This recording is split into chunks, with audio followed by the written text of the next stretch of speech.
Hello everyone, today in Sangi's Cookery we're going to see how to prepare a watermelon rind dosa. So watermelon rind is nothing but a middle portion in between the outer layer, the green, dark green portion of the watermelon, and also the red fleshy part which is inside. So the middle white part is called as the rind. So with that we're going to make dosa with some minimal ingredients, and it's a very soft and fluffy dosa, and it will be loved by kids and also elders. This particular dosa is very famous in the Konkan belt, and it is called as a Bachchaga Salli. Bachchaga is nothing but the watermelon and Salli is nothing but the skin or the rind. So this particular Bachchaga Salli polo is what they called, and they prepare this dosa quite often. So instead of just preparing the same old dosa with idli rice and urad dal, let's prepare some different dosas and also attract our family members. So before we go into the procedure, if you're watching my channel for the first time, I would request you all to subscribe to my channel and also click on the bell icon for further interesting recipes like this. For making the watermelon rind dosa, take in 2 cups of the idli rice. For 2 cups of idli rice, half cup of whole urad dal, 1 teaspoon of methi seeds or the fenugreek seeds, and 1 cup of the watermelon rind. Now I have added some water, and we need to nicely wash the rice and urad dal separately, discard the water and soak it with the clean water. Another tip which I want to pass it on here is, in case you have plants growing in your garden, you can use this water for the plants. It's an excellent nutrition for the plants.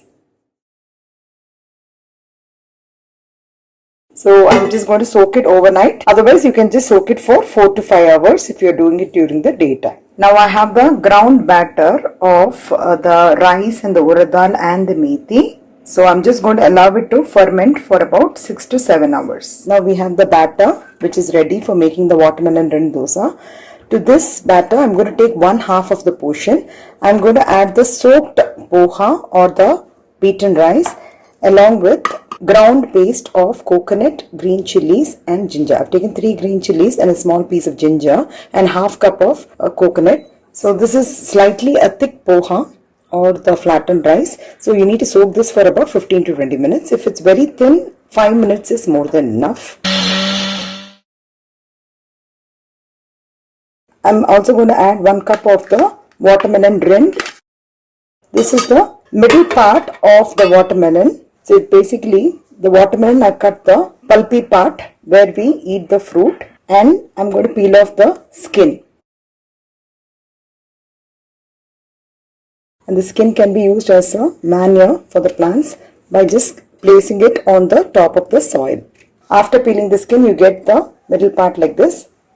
Now you can easily cut into small pieces and add it in the mixie jar. Now I have ground the watermelon rind along with the soaked poha.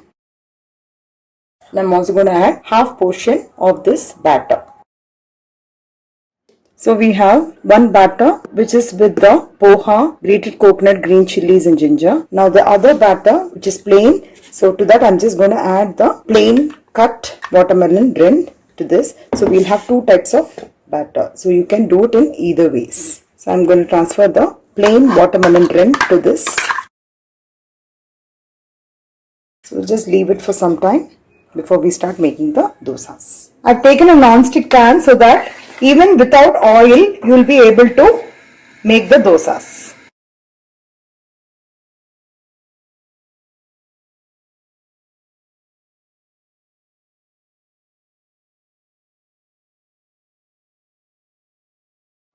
Now we're going to use the other batter where it's a mixture of the poha and the grated coconut. So it's slightly little bit thick, but even this you can make it thin, as thin as possible.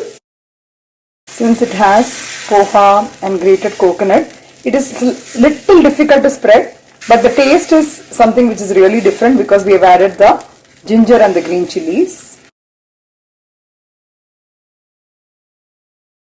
So you can see the roasted effect, but this will not be as crisp as the normal dosas. Now it's done. The watermelon rind dosa is ready to be served. So this goes very well with sambar and some chutney, any kind of chutney of your choice. Today I have made a onion tomato chutney. So this is a very different recipe and different taste. There are a lot of nutritional benefits of the watermelon rind, so you get the added advantage of that as well. And moreover, you do not have to waste the rind of the watermelon. So I hope you'll all try out this recipe, and if you like it, please share it amongst your friends and relatives. Have a great day.